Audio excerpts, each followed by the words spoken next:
باللہ من الشیطان الرجیم بسم اللہ الرحمن الرحیم اللہم صلی علی سیدنا محمد وعلی آل سیدنا محمد واصحاب سیدنا محمد وبارک وسلم علیہم۔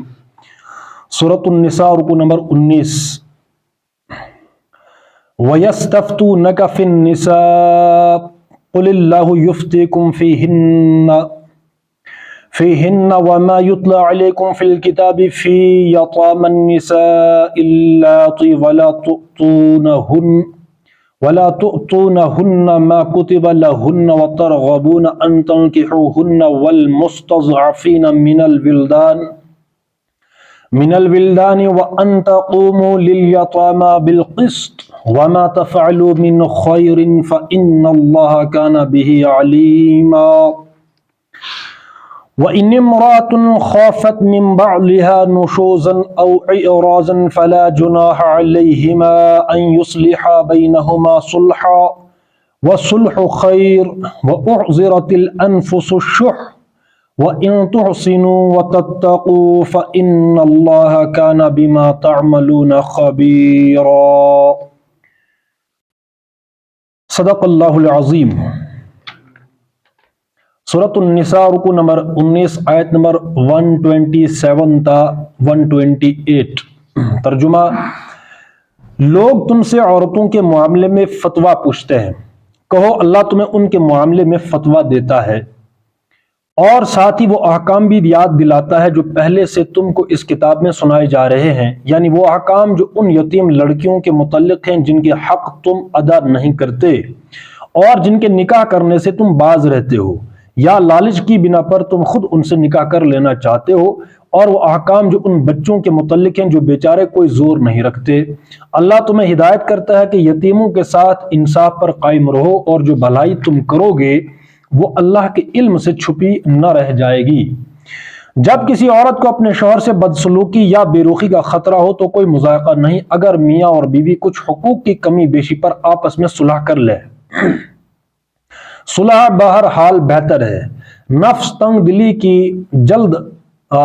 تنگ دلی کی طرف جلدی مائل ہو جاتے ہیں، لیکن اگر تم لوگ احسان سے پیش آؤ اور خدا ترسی سے کام لو تو یقین رکھو کہ اللہ تمہاری اس طرز عمل سے بے خبر نہ ہوگا۔ بیویوں کے درمیان پورا عدل کرنا تمہارے بس میں نہیں ہے، تم چاہو بھی تو اس پر قادر نہیں ہو سکتے۔ لہذا قانون الہی کا منشا پورا کرنے کے لیے یہ کافی ہے کہ ایک بیوی کی طرف اس طرح نہ جھک جاؤ کہ دوسری کو ادھر لٹکتا چھوڑ دو۔ اگر تم اپنا طرز عمل درست رکھو اور اللہ سے ڈرتے رہو تو اللہ چشم پوشی کرنے والا اور رحم فرمانے والا ہے۔ صدق اللہ العظیم۔ یہ 129 تا ہم نے ترجمہ پڑھا سورۃ النساء کا۔ ابھی موضوع ایک ہی ہے آخر تک، جہاں تک ہم پڑھ سکتے ہیں تو پڑھ لیں گے۔ یہ رکو آج نیا شروع ہوا، رکو نمبر 19 سے ہی ہے۔ سورۃ النساء جو ہے بہت ہی اہم ہے، اس میں جو بھی معاملات ہیں ہمارے روز مرہ کے جو معاملات ہیں وہ سورۃ النساء میں بہت ہی ڈیٹیل کے ساتھ ڈسکس کیے گئے ہیں۔ روز کے جو معاملات ہیں ہمارے، خاص طور پر یہ جو شادی بیاہ ہے، طلاق ہے، وراثت ہے، اور بچوں کے یہ جو یتیم بچے ہیں ان کے حقوق ہیں، مہر ہے وغیرہ، تو اس میں جو ہے ڈیٹیل میں یہ سورت ان پر ڈسکس کرتی ہے، تو اس کو پڑھنا جو ہے بہت ضروری ہے بار بار۔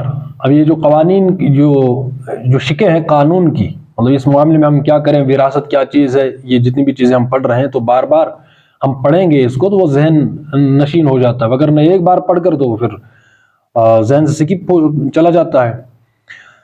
لوگ تم سے عورتوں کے معاملے میں فتویٰ پوچھتے ہیں۔ 152 اس کی تصریح نہیں فرمائی گئی کہ عورتوں کے معاملے میں لوگ کیا پوچھتے ہیں، کیا پوچھتے تھے، مگر آگے چل کر جو فتویٰ دیا گیا ہے اس سے سوال کی نوعیت خود واضح ہو جاتی ہے۔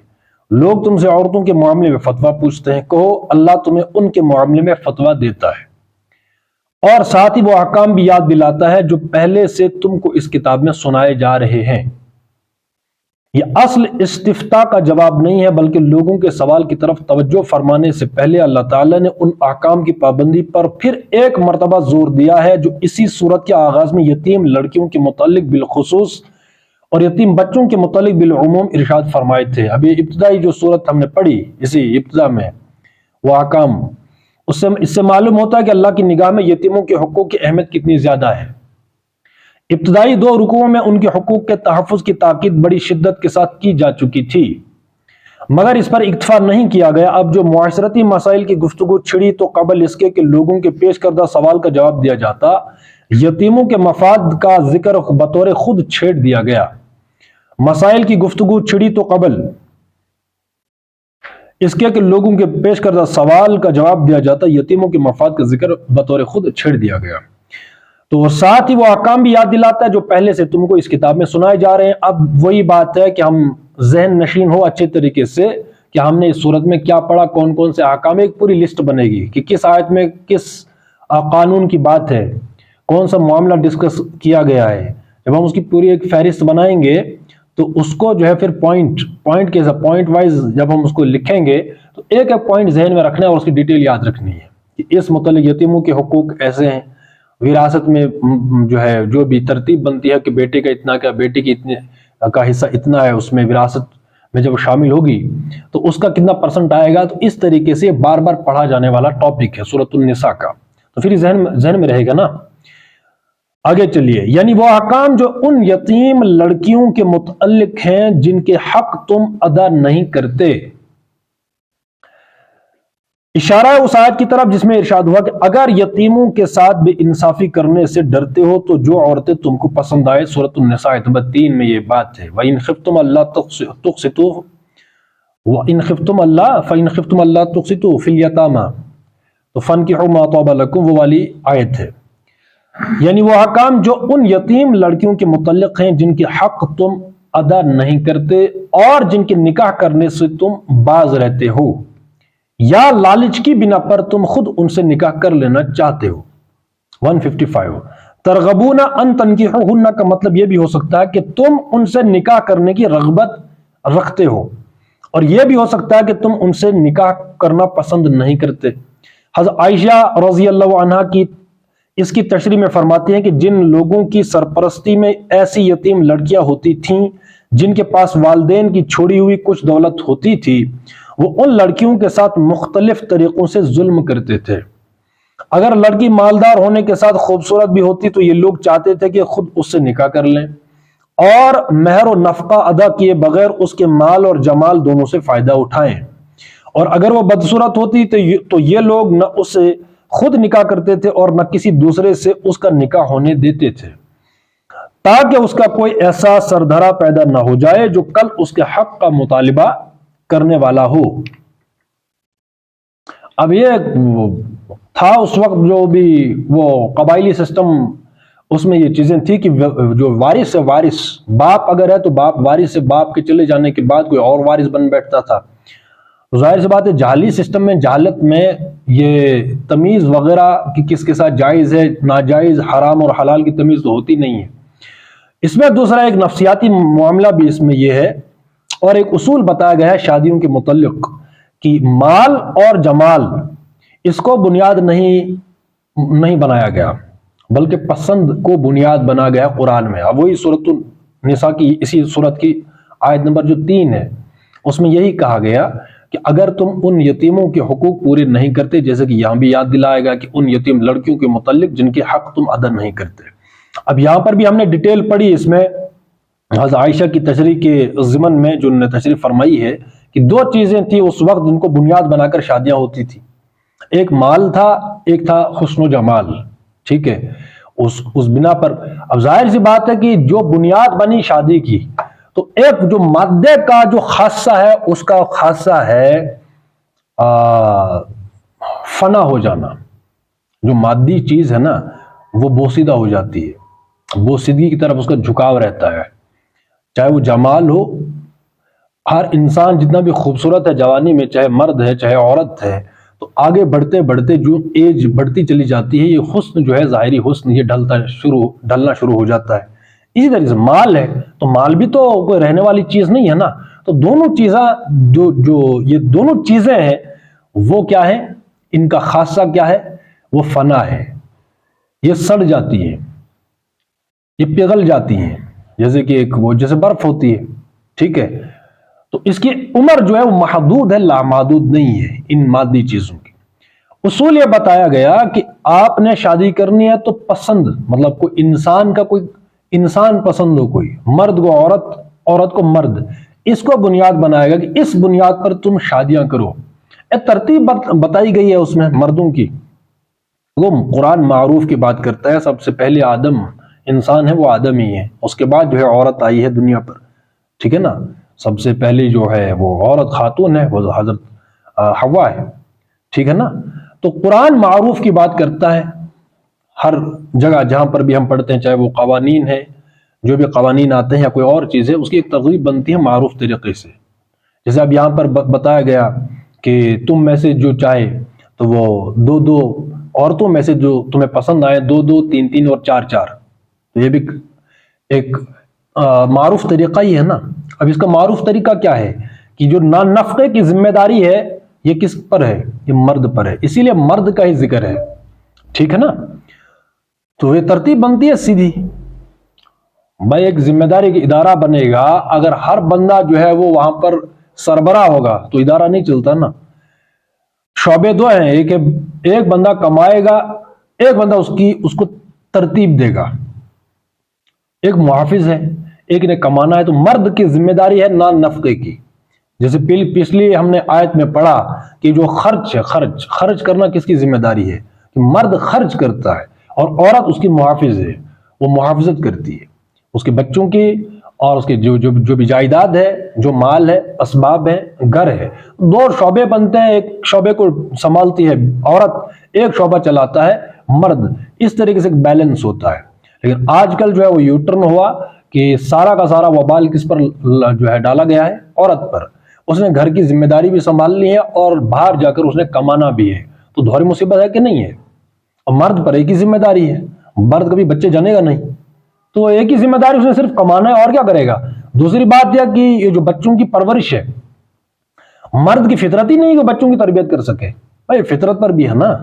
اگر ایسا ہوتا کہ عورت کما رہی ہے اور مرد کو گھر پہ بٹھا دیا جاتا تو چلو مانتے، لیکن یہ فطرت کے خلاف ہے، اور مرد جو ہے وہ بچوں کی تربیت کے اہل ہے ہی نہیں، اس کی فطرت ہی نہیں بنی ویسی، یہ عورت کا خاصہ ہے، اس کی فطرت ہے۔ لیکن عورت کو اس نے فلسفی پلائی گئی، اب اس نے جو ہے وہ دوہری ذمہ داری قبول کر لی کہ تم نے جو ہے گھر بچے بھی جننے، ان کی تربیت بھی ہے، ان کی پرورش بھی ہے، اور ساتھ ساتھ جو ہے مرد کے ساتھ ساتھ مطلب بچوں کی تربیت، یہ جو پروجیکٹ اتنا بڑا ہے، گھر سنبھالنا، بچے ہیں، تربیت ہے، پرورش ہے، یہ اس کے ساتھ کمانا بھی ہے مرد کے ساتھ۔ اب وہ مرد کے ساتھ جائے گی، کمائے گی بھی، اور دوسری جو اصل ذمہ داری وہ بھی نبھائے گی، اور جو اس کی اصل ذمہ داری نہیں تھی وہ بھی نبھائے گی۔ تو یہ تو اپنی جو ہے وہ جو بھی ہم مصیبت ہے، جو بھی ظلم ہے، یہ تو ہمارے اپنے ہاتھوں کا کمایا ہوا ہے، وگرنہ اللہ تبارک و تعالیٰ نے ہم سب کو فطرت سلیمہ، فطرت پر پیدا کیا، اور ہماری فطرت کی ہمارے جو فطرت کے تقاضے ہیں وہ بھی یہی، وہ ہم اس کو سمجھ سکتے ہیں کہ نہیں اصل فطرت کیا ہے۔ بہرحال جب کرپٹ ہو جائے کوئی فلسفہ تو عام لوگ اس فلسفی جو ہے وہ کریٹ نہیں کرتے، پیدا نہیں کرتے، اس کے لیے بھی ذہن چاہیے، اور یہ فلسفی جو ہے وہ کامیاب ہو چکی ہے کہ اب عورتیں بھی جو ہے اپنے پاؤں پر کھڑا ہو رہی ہیں، وہ بھی کمائی کے اس لائن میں لگ رہی ہیں اور کما رہی ہیں، اور دوہری جو ہے مصیبت ہے، دوہری ذمہ داری ہے، تو ٹھیک ہے بھائی، اگر وہ یہ کر رہی ہے تو بھی ٹھیک ہے، کماؤ بھی، اور گھر کی جو ذمہ داری ہے بچے پیدا کرنا ہے وہ بھی کرو، اور وہ بھی کرو، تو مرد کا کیا، اس کا وہ جتنا پیسہ ہوگا تو ٹھیک ہے۔ اگر ایک مرد 50,000 کماتا ہے، بیوی 50 کما رہی تو لاکھ ہو ہی رہا ہے، ٹھیک ہے، 2 لاکھ ہو رہے ہیں، 5 لاکھ ہو رہے ہیں، تو مرد کی ایک ذمہ داری ہے، عورت جو ہے خود اگر نہ سمجھے، اگر اب بھی نہ سمجھے تو بہرحال فطرت پر آنے کی ضرورت ہے۔ جو بھی چیز فطرت ہے، فطری چیزیں ان کو کھولئے تو بندہ جو ہے بالکل سکون حاصل کرتا ہے۔ اگر اس وقت عورت اپنی فطرت پر آ جائیں، کوئی مصیبت ہوگی؟ کچھ بھی نہیں۔ لیکن یہ جو ٹینشن ہے، یہ جو مصیبت ہے، افراتفری ہے، تو یہ تو خود ہمارا اپنا ہے نا۔ عورت بھی چلی جائے جاب کرنے، مرد بھی چلا جائے جاب کرنے، اور پیچھے گھر ہے، جو پھر بچے ہیں، پھر یہ تو ٹینشن تو رہتی ہے، ظاہر سی بات ہے۔ بھائی فطرت پر رہو، آرام سے گھر میں عورت رہے، جو ہے شوہر کو کہے کہ بھائی تم نے شادی کی، جاؤ، تمہاری ذمہ داری نان نفقے کی، تم کما کر لاؤ، اس کی ذمہ داری ہے۔ اسی طریقے سے دوسرے کام ہیں ہمارے وہ فطری چیزیں ہیں. قرآن میں جو شریعت کا ٹاپک ہے وہ صرف فطرت پر ہے. ان سائنس کا موضوع ہے, وہ سمپل سی بات ہے. اس میں کوئی وہ تکے نہیں ہیں, کوئی جو ہے کوئی ایسی بات نہیں جو سمجھ میں نہ آ سکے. فطرت کے خلاف ہے, لاجک ہے. لاجک تو نہیں ہے نا. سود کے متعلق ہے, اس میں بھی لاجک ہے. بھائی سود سے بچے رہو تو بندہ جو ہے آزاد پھرتا ہے. اب سودی کاروبار میں بندہ ملوث ہو جائے تو پھر تو سود دینا پڑتا ہے. تو سود دینا دیتے وقت یا جو ٹیکس ہے یا جو بھی چیزیں ہیں جبرن جو چیز ہم دینی پڑتی ہے تو اس میں تو جبری معلوم ہوتا ہے نا. ٹھیک ہے. اسی طریقے سے شادی بیاہ کے معاملے میں ہے کہ بھائی نکاح نہ کرو تو فطرت سے ہم ہٹ گئے. بھائی فطرت پر چلو, اللہ تبارک و تعالیٰ نے وعدے کر رکھے ہیں, فطرت ہے, فطری چیز. جانوروں اور انسانوں میں فرق ہی ہے کہ انسان اور جانور کیا ہے, اور نکاح کا ہی فرق ہے کہ کچھ اور فرق ہے. سمجھ رہے ہیں. اس وقت زنا ہے وہ بھی غیر, ہم فطرت کو چھوڑ دیا تو زنا کا دروازہ کھلتا چلا جائے گا, اور کھل رہا ہے اور کھل چکا ہے.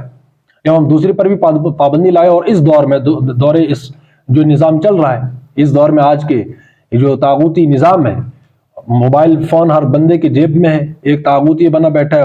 کنٹرول تو میرے آپ کے پاس نہیں ہے نا. اور یہ کوئی قانون جو چیزیں ہیں انسانوں کے ذہن کو قانون بناتا ہے, نہ کوئی واعظ نصیحت بناتی ہے. وغیرہ اگر قانون نہ بنتا, قانون کسی چیز کا نام نہ ہوتا تو صحابہ پر کوئی قانون امپلیمنٹ نہ ہوتا نا. سب سے پہلے اللہ تبارک و تعالیٰ نے صحابہ کو اس شریعت پر عمل کرایا ایک نظام کے تحت. وغیرہ یہ تقوی سب سے زیادہ تو صحابہ میں ہوتا. بھائی تقوی بغیر کسی قانون کے ایک واعظ اور نصیحت کر لو, نہ کوئی قانون ہے نہ کوئی چیز ہے, بس وہ کر لیتے.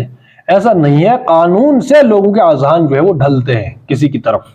مطلب ہم نے کسی انسانوں کو کسی لائن پر چلانا ہے تو اس کے لیے قانون ضروری ہے. ٹھیک ہے. تو یہ چیزیں ہیں کہ جب ہم فطرت سے ہٹتے ہیں تو پھر یہ چیزیں ہو جاتی ہیں. تو اس وقت جو ہے موبائل فون ہے تو میرے آپ کے کنٹرول میں نہیں ہے, اور نہ ہی ہر بندہ جو ہے اس کا صحیح استعمال کر سکتا ہے جب تک کہ قانون نہ ہو. اب ہم گاڑی چلاتے ہیں, قانون کیا ہے؟ جب تک قانون نہ ہوتا تو کوئی بندہ جو ہے لیفٹ سے چلتا, رائٹ سے چلتا, اپنی مرضی سے چلتا کوئی. وہ وہاں سے بندہ آ رہا ہے لیفٹ کی طرف سے, یہاں بھی وہ جا رہا ہے اسی لائن پر, تو افراتفری ہو جاتی کہ نہیں. لیکن قانون بن جاتا ہے, پھر قانون کی پاسداری کرنی پڑتی ہے, لوگوں کا ذہن بن جاتا ہے. آج آپ نے کوئی رانگ ڈرائیونگ کرتے ہوئے دیکھا؟ اگر کوئی دیکھا جائے تو کیا بولتے ہیں اس کو؟ شاید یہ پاگل ہے, ذہن کام کرتا نہیں کرتا, اسی وقت سارا جو پارا چڑھ جاتا ہے. کیوں؟ وہ قانون نے ان کا ذہن بنایا کہ نہیں یہ رانگ سائیڈ ہے یا رائٹ ہے, اس نے جو ہے اس طرف چلنا ہے, اس نے اس طرف چلنا ہے. تو سارے لوگ چلتے کہ نہیں چلتے؟ بات سمجھ رہے ہیں. تو چیزیں ہمارا ذہن کون بناتا ہے؟ وہ قانون بناتا ہے. تو اس طریقے سے موبائل, ہر انسان جو ہے وہ فلاسفر نہیں ہو سکتا, اور نہیں ہے انسان تمام جو احکامات ہیں, جو قوانین ہیں, خود امپلیمنٹ اپنے اوپر نہیں کر سکتا. یہ مجبور ہے. اس لیے ایک اجتماعی نظام بنتا ہے کہ میں تفویض کرتا ہوں, میں اپنے جو حقوق ہیں, اختیارات ہیں, میں کسی دوسرے کے سپرد کر رہا ہوں. اس کو ذمہ دار بنا ایک نظام بنتا ہے, پھر وہ امپلیمنٹیشن کرتے ہیں قوانین کی, ہم اس کو مانتے ہیں. اس طریقے سے انسان مجبور ہے اس کے لیے. اجتماعی نظام کا معاملہ یہی ہے. انسان اپنے اوپر قوانین نافذ نہیں کر سکتا آج خود. ایک اجتماعی نظام ہے. انسان جو ہے اجتماعی خودی کا نام ہے. ٹھیک ہے نا. اجتماعی کلیکٹو سسٹم اس لیے بنتا ہے, ہم اس کے لیے مجبور محض ہیں. تو دوسری چیز ہے تو یہ موبائل فون ہے, اوپر کا نظام ہے, اور اپنا نفس ہے کہ ہر انسان کے اندر ایک شیطان ہوتا ہے جو رگوں خون کی طرح دوڑتا ہے.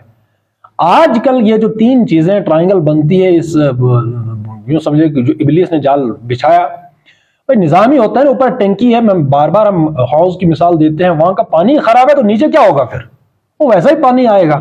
اور اس دور بدتمیزی میں ہم نکاح پر پابندیاں لگائیں گے تو زنا کا راستہ نہ کھلے تو کیا ہوگا؟ تو فطرت سے ہٹ گئے ہم. فطرت پر ہوتے تو زنا کے راستے بند ہی ہوتے. اس وقت کوئی نکاح کرنا چاہے تو کتنا مشکل ہے, زنا کرنا کتنا آسان ہے. وہ کیا ہے؟ ہم فطرت سے ہٹ گئے, اور نہیں اس چیز کا کوئی قانون ہے. تو پھر تو یہ ہوگا. بہرحال جو یہ چلتے ہیں جاگو جگاؤ, جو قرآن پڑھتے ہیں کہ یہ اللہ کے اصولوں کے مطابق اپنا لائف سٹائل چلائیں, تو کم سے کم ان کو کرنا چاہیے, ہمیں کرنا چاہیے کوشش. اب یہ کہیں کہ بھائی نظام اوپر ہے تو ہم کیا ہی کر سکتے, تو کیا نہیں کر سکتے, وہ تو صحیح ہے. لیکن جن چیزوں پر براہ راست جو ہے, جو چیزیں ان کے شکنجے سے یا ان کے تصرف سے باہر ہیں, تو کم سے کم وہ تو کر سکتے. ہاں اثرات ہوتے ہیں, ایک بڑا درخت ہے, اس کے نیچے چھوٹے درخت ہیں, جو بھی ہیں اثرات تو ہیں. بٹ جو قرآن پڑھتے پڑھاتے اپنے آپ کو مسلمان کہتے ہیں, تو پھر اگر وہ اثرات سے اپنے آپ کو باہر نہ نکال سکیں پھر کرنا ہی کیا ہے؟ اب یہی ہم رونے لگ جائیں کہ اثرات ہیں، یہ نظام ہے، پھر وہ ہے، پھر یہ ہے، تو پھر نام نہ لو اللہ کا، تو باتیں ختم ہو جاتی ہے. فرقہ اباحیہ جو ہے وہ بن جائے گا، عبادتی بنیں گے. کیا عبادتی؟ نہ ہم اچھا کام کر سکتے ہیں اور نہ برے کام سے بچ سکتے ہیں. تو بس ٹھیک ہے، پھر تو اچھا ہے. ہاں یہ کہ مسلمان جو ہے مسلمان جینا ہے، مسلمان مرنا ہے، اللہ کے یہاں جواب دہی دینی ہے. اللہ پوچھے گا بتا تم نے کیا کیا. تو کم سے کم ان شعبوں کو ہم ایکچولائز کریں قرآن و سنت کے مطابق جن پر وہ عمل کر سکتے ہیں. پھر اثرات دور کرنے کے اتنا ایمان ہونا چاہیے، گٹس ہونے چاہیے کہ فطرت پر آؤ. تو فطرت پر جب آتے ہیں تو ہر چیز جو ہے وہ کلیئر ہوتی چلی جاتی ہے. ٹھیک ہے، تو یہ فطری چیز ہے کہ جس کو ہم پسند کرتے ہیں پھر وہ چیز اسی پر عمارت بنتی چلی جاتی ہے. ہم نے ٹھوس چیزوں کو بنیاد بنایا تو ظاہر سی بات ہے ٹھوس چیزوں کا مقدر فنا ہے، اکتا جاتا ہے بندہ. کچھ اس کی جو عمر ہے وہ بہت مختصر ہے. محظوظ ہوں گے ہم جمال سے، حسن سے اور مال سے، لیکن ایک وقت آئے گا کہ اس کی ہمیں ضرورت نہیں رہے گی. یہ بھی سمپل ایک وہ ہے، ٹھیک ہے نا، ایک تجربے کی بات ہے. ہر بندہ تجربہ کر سکتا ہے کہ جو بھی ٹھوس چیزیں ہیں ہمیں کوئی پسند آتی ہے، کوئی چیز حسن پسند آ گیا، کوئی اور ٹھوس چیز، اس کی ایک عمر مختصر ہوتی ہے، اس کے بعد جو ہے وہ دل بھر جاتا ہے، کوئی کشش وغیرہ نہیں رہتی.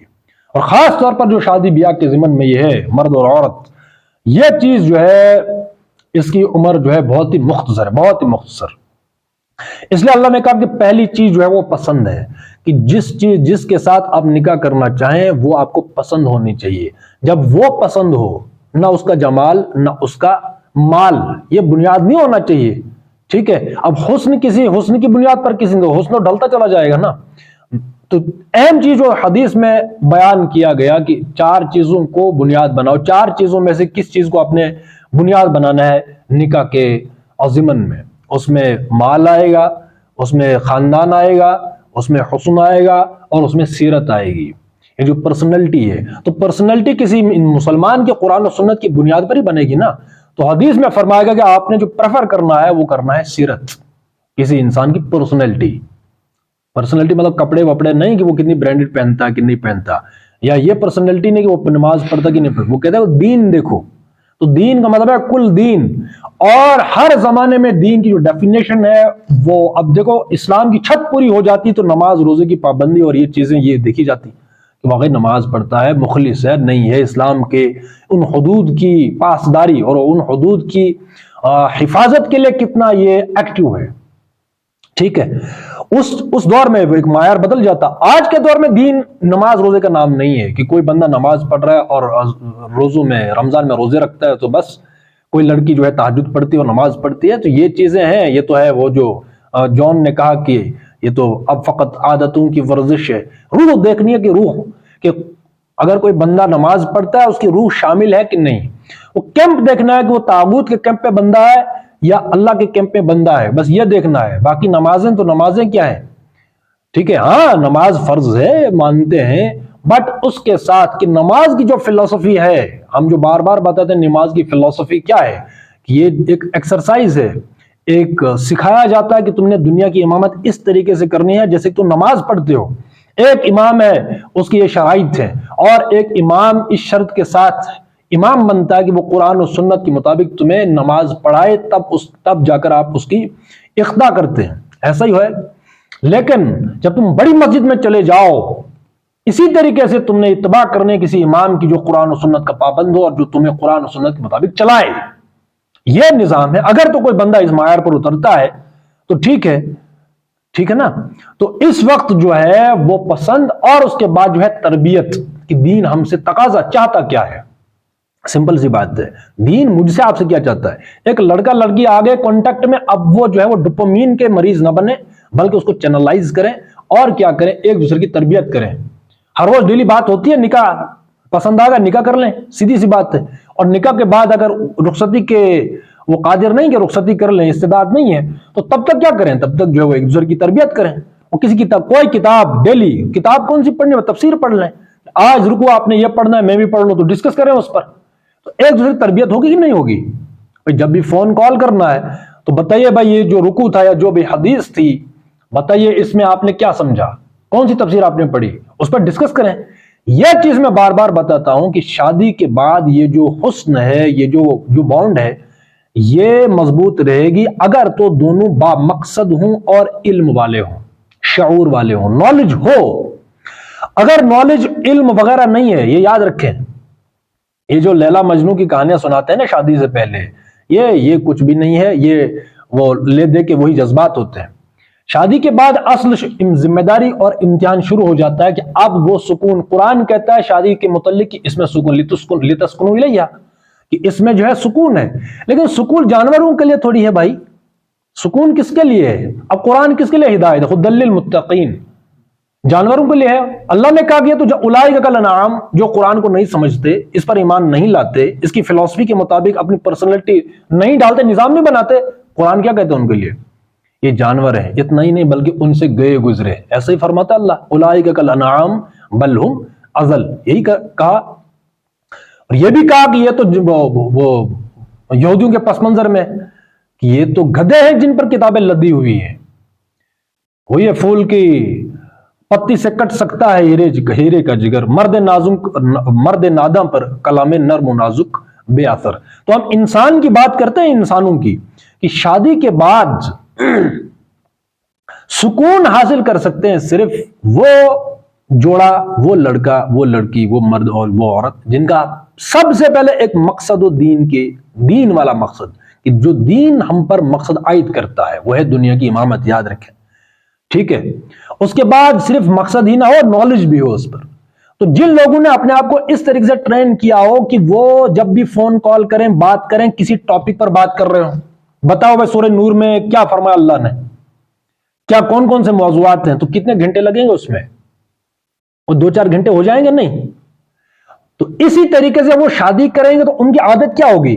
جب بھی وہ بات کرتے ہوتے تو کسی ٹاپک پر بات کر رہے ہیں نا، کہ اس وقت مسائل کیا ہیں، عورتوں کے مسائل کیا ہے، مہر ہے، وراثت ہے، یہ چیزیں چلن میں نہیں ہیں، 2 شادیاں ہیں، 3 ہیں، 4 ہیں، جلدی نکاح نہیں ہے، یہ مسائل ہیں. قرآن کیا کہتا ہے اس کے متعلق؟ یا اس وقت جتنے بھی نظریات ہیں ان کے متعلق وہ کیا کہتے ہیں، قرآن کیا کہتا ہے؟ جن لوگوں نے اپنے آپ کو اس طریقے سے ٹرین کیا ہو تو شادی کے بعد بھی گویا کہ ان کا مقصد ہے، اس لیے تو ڈسکس کر رہے ہیں. تو شادی کے بعد یہی مقصد ان کو جوڑ کے رکھے گا. وہ جو حسن ہے یا جو بھی جنسی، وہ جو کشش تھی پہلے، وہ تو ختم ہو جاتی ہے نا. میں نے کہا کہ جو بھی مادی چیز ہے اس کا مقدر فنا ہے. یاد رکھیں، اس کی عمر بہت مختصر ہے. یہ جو محبت ہے یہ کنورٹ ہو جاتی ہے ذہنی محبت میں. دیکھیے جو بھی بندہ انٹیلیجنٹ ہوتا ہے نا، علم والا، شعور والا، جو فلسفر ہوتا ہے، فلسفی جانتا ہے، ٹھیک ہے، اس کی صورت، اس کی شکل کیسی ہی ہو، وہ دفن ہو جاتی ہے اس نالج پر. نالج ہے بندے میں تو صورت نہیں دیکھی جاتی، پھر کشش پیدا نہیں ہوتی صورت سے، شکل سے. کتنا خوبصورت بھائی، شکلوں سے صرف مردوں کو پہچانتے ہیں، زندوں کو نہیں پہچانتے. زندہ بندہ پہچانا جاتا ہے پرسنالٹی سے، نالج سے، کس کے نظریات کیا ہے، خیالات کیا ہے. وغیرہ چہرہ پہچان تو لاشی کو پہچانتے ہیں چہرے سے، اور کیا پہچان، اور کس کو پہچانتے؟ ہم نے ایک دوسرے کو پسند کرنے، تیرا چہرہ کیسا ہے، میرا کیسا ہے. بھائی فلسفی دیکھو، اس کا مقصد دیکھو. اگر مقصد ہے زندگی کا، لڑکی کا، لڑکے کا، تو پرسنالٹی ہے، تو اس کا انتخاب کیا جائے گا. لیکن وہ پرسنالٹی بنے گی نالج سے. اسی لیے قرآن نے پہلی جو آیت کہی وہ ہے کہی اقرا، فرض ہو گیا پڑھنا. ٹھیک ہے، تو میں یہ کہہ رہا ہوں کہ کانٹیکٹ میں آنا ہے. کانٹیکٹ میں کوئی بندہ آ گیا نکاح کے ضمن میں، اس کے بعد صرف ایک دوسرے کی تربیت کریں، قرآن کی اور سنت کی بنیاد پر ڈیلی ڈسکس کریں قرآن کی کسی ایک آیت، کسی ایک سورت پر، کہ بتائیے بھائی یہ رکوع ہے اس سورت کا، بتائیے تم نے کون سی تفسیر پڑھی، آپ نے کیا سمجھا. تو گویا ہم اپنے آپ کو ٹرین کر رہے ہیں، چینلائز کر رہے ہیں اپنے ان جذبات کو. سمجھ رہے ہیں؟ شادی کے بعد گویا ان کا وہ جو محبت تھی، وہ جو کشش تھی، وہ مبدل ہو جائے گی. کس میں؟ اس پرسنالٹی میں. یعنی دونوں بندے جو ہیں نالجیبل ہیں، وہ دونوں بندے جو علم والے ہیں، اب وہ ڈسکس کریں گے. آج تک آپ نے کسی بندے کو دیکھا، شادی شدہ جتنے بھی لیلا مجنو بنے ہیں شادی سے پہلے، اور محبت والی شادی ہو گئی، شادی کے بعد انہیں 2-3 گھنٹے باتیں کیے ہیں؟ کوئی ایک مثال مجھے کوئی دے بھائی. کون سا ٹاپک تھا ادھر؟ وہ تو ختم ہو گیا نا. جس ٹاپک پر وہ کشش میں تھے شادی سے پہلے، وہ تو ختم ہو گیا. What next? وہ تو جانوروں کی سطح پر آ کر انہوں نے محبت کی ہے. جب وہ چیز ختم ہو گئی تو آگے ان کے پاس کیا تھا؟ کیا ہے؟ کچھ بھی نہیں. اس لیے جو سکون ہے وہ ان کے پاس سے بھی نہیں گزرتا.